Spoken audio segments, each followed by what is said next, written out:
துன்பம் என்னை துரத்துகையில் வந்தாயே தாயே வாமகனே என்றாயே தந்தாயே நாவில் சரம் சரமாய் தமிழ் பாடல். உன்னை மறப்பேனா உன்னை பாடாது இருப்பேனா, என்னை எரித்தாலும் எரியும் நெருப்பினிலே உன்னைத்தான் காணும் உலகம் தமிழ்த்தாயே. சின்ன மகன் உன்னன் சியாட்டில் தமிழ் மக்களை சிரம் தாழ்த்தி வணங்குகிறேன்.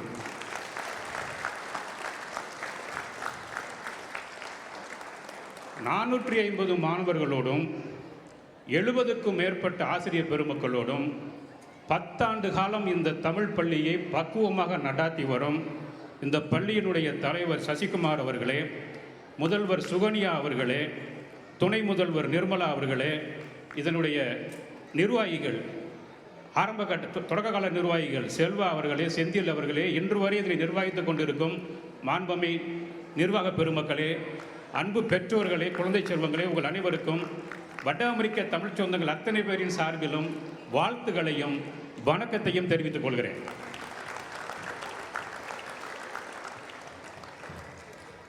தலைவர் முன்னுரை வழங்க வந்தார், வரவேற்புரையும் சேர்த்து கொண்டார், சில வாழ்த்துறைகளையும் சொல்லி காட்டினார், ஒவ்வொரு பெயராக ஏகப்பட்ட பட்டியலையே இங்கு வழங்கினார். நான் அதிர்ந்து போனேன், இவ்வளவு பெயர்களையும் எப்படியா நீங்கள் நினைவில் வைத்துக் கொள்கிறீர்கள் என்று. இவ்வளவு பேரும் சேர்ந்து ஊர் கூடி தேர் இழுப்பது போல இந்த தமிழ் பள்ளியை இத்தனை ஆண்டுகாலம் நீங்கள் இழுத்து வந்திருக்கிறீர்கள்.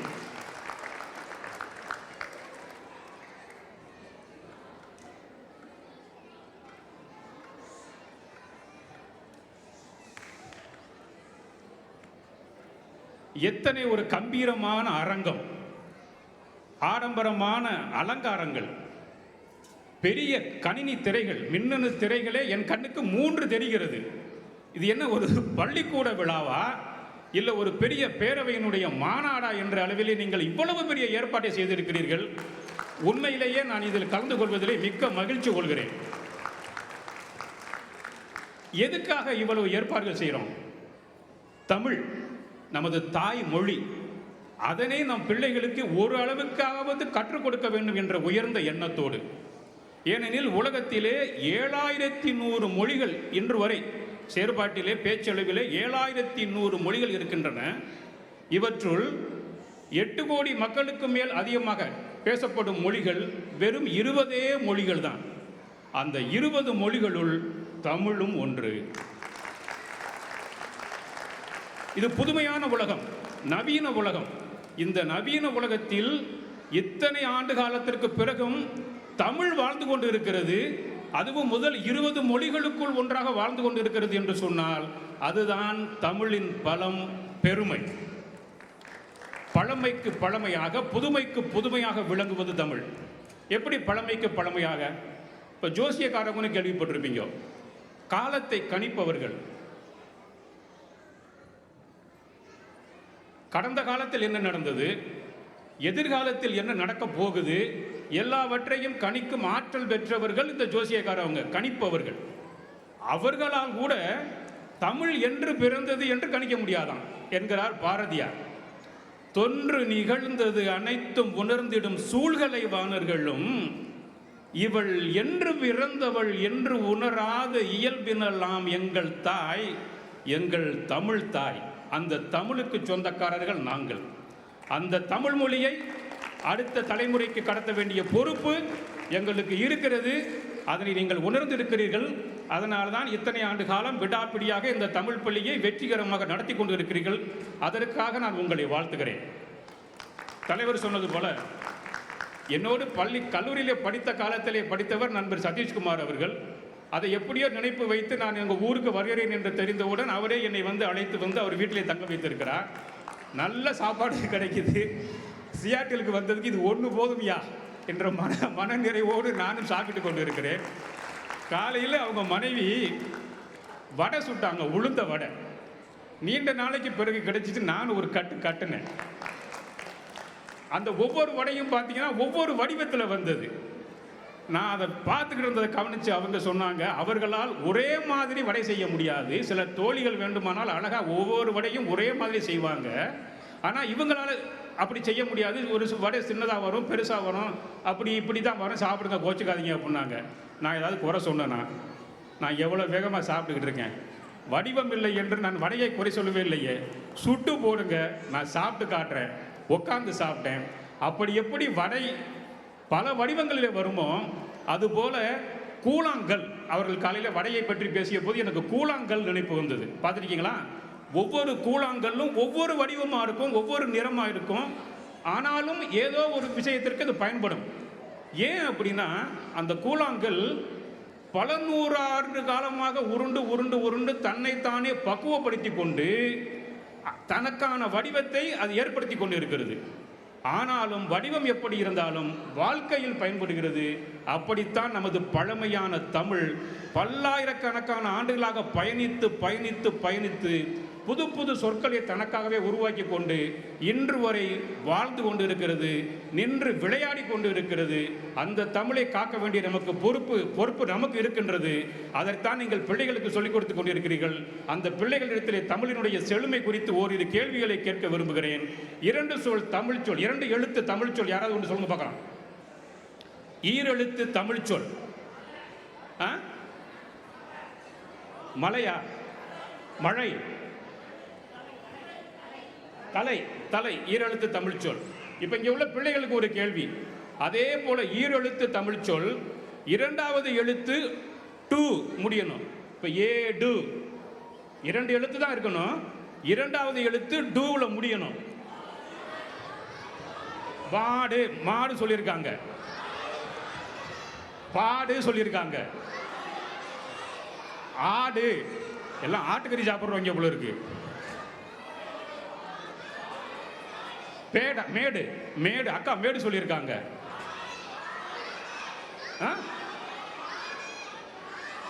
காடு, ஓடு, அப்புறம் நாடு சொல்லலாம்ல, நாடு. ஓடா? ஆடு. ஆடு முதல்ல சொல்லிட்டாங்க தம்பி, இங்க பிரியாணியை போட்டாங்க. பாடு பாடுன்னு சொல்லிட்டாங்க. பாடு. மூடு, ஓடு, வீடு. இப்ப பாருங்க, விட்டனாக்க நீங்க விடிய விடிய சொல்லிட்டே இருப்பீங்க. நான் கேட்ட கேள்வியை புரிஞ்சுக்கங்க. ஈரெழுத்து சொற்கள் 2 எழுத்து தான் தமிழில், அதுவும் டூல முடியணும்னு சொல்லி இருக்கிறேன். இத்தனை சொற்கள் இன்னும் எத்தனையோ இருக்கிறது. பேடு, போடு, கோடு, கொடு இருக்குதா? எவ்வளவு இருக்குது. இதே மாதிரி ஆங்கிலத்திலே T T for Tom, T என்ற எழுத்திலே முடியக்கூடிய ஈரெழுத்து சொற்களை சொல்லுங்கள். அட்டு, இட்டு, அப்புறம் அம்பிடுத்தாயா. உலகத்தை ஆண்டு கொண்டு இருக்கிற ஆங்கிலத்தில் இருக்கும் சொற்கள் 2. ஆனால் 1000 ஆண்டு வாழ்ந்து கொண்டிருக்கும் காரணத்தினால் என் அன்னை தமிழில் இருக்கும் சொற்களோ கணக்கில் அடங்காதவை. இதுதான் தமிழின் சிறப்பு. இந்த தமிழைத்தான் நாம் கட்டி காக்க வேண்டிய பொறுப்பில் இருக்கிறோம். தலைவர் பேசும்போது சொன்னார் மேடைகளிலே, கொஞ்சம் மெதுவா பேசுங்கய்யா, என்னைய விட நீ சத்தமா பேசுனா அப்புறம் நான் பேசுறது எப்படி கேட்கும். மேடைகளில் பேசும்போதாவது தமிழ் சொற்களை தமிழ் சொல்லாகவே பயன்படுத்த வேண்டும், ஆங்கிலம் கலக்காமல் பேச வேண்டும் என்ற நிலைப்பாட்டிலே நான் உறுதியாக இருக்கிறேன். 25 ஆண்டுகளுக்கு மேலாக நான் அமெரிக்காவில் வசித்தாலும் கூட ஆங்கிலம் கலக்காமல் தமிழ் பேசும் ஆற்றலை நான் வளர்த்து கொண்டிருக்கிறேன். அதனை உலகமெங்கும் நானும் பரப்பி வருகிறேன். ஏனெனில் நம்மையும் அறியாமல் நாமே நமது தமிழை கொலை செய்து கொண்டிருக்கிறோம், ஆங்கிலத்தை கலந்து கலந்து பேசுவதனால். ஆங்கிலம் வேண்டாம் என்று நான் சொல்லவில்லை. ஆங்கிலம் தனி மொழி, எங்களது தமிழ் நிலைமொழி, என்றும் நிலைத்து வாழும் மொழி. அது வேற்று மொழி கலப்புக்கு இடம் தரக்கூடாது.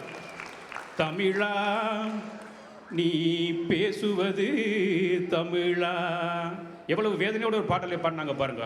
அன்னையை தமிழ் வாயால் மம்மி என்று அழைத்தாய், அழகு குழந்தையை பேபி என்று அழைத்தாய், என்னடா தந்தையை டாடி என்று அழைத்தாய், இன்னுயிர் தமிழை கொன்று தொலைத்தாய். தமிழா நீ பேசுவது தமிழா.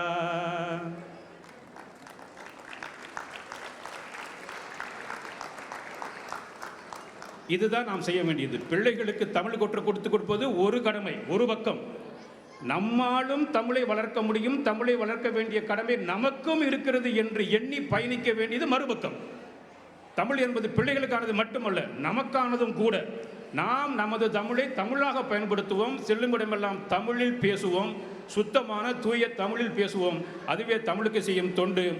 அந்த நிலைப்பாட்டில் நாம் உறுதியாக இருக்கணும். அப்போத்தான் அதில் நாம் வெற்றி பெற முடியும். இதைத்தான் அன்றே சொல்லி வைத்தார்கள், உங்களை போன்று தமிழுக்காக பாடுபடுபவர்களை ஊக்குவிக்க வேண்டும், உற்சாகப்படுத்த வேண்டும் என்று. அந்த அடிப்படையில் தான் நானும் இங்கு வந்திருக்கின்றேன். எங்கள் அன்னை, எங்கள் நாடு, எங்கள் மக்கள் வாழ்கவே. இன்ப முத்தமிழ் வளர்க்கும் சியாட்டில் தமிழ் மக்கள் வாழ்கவே.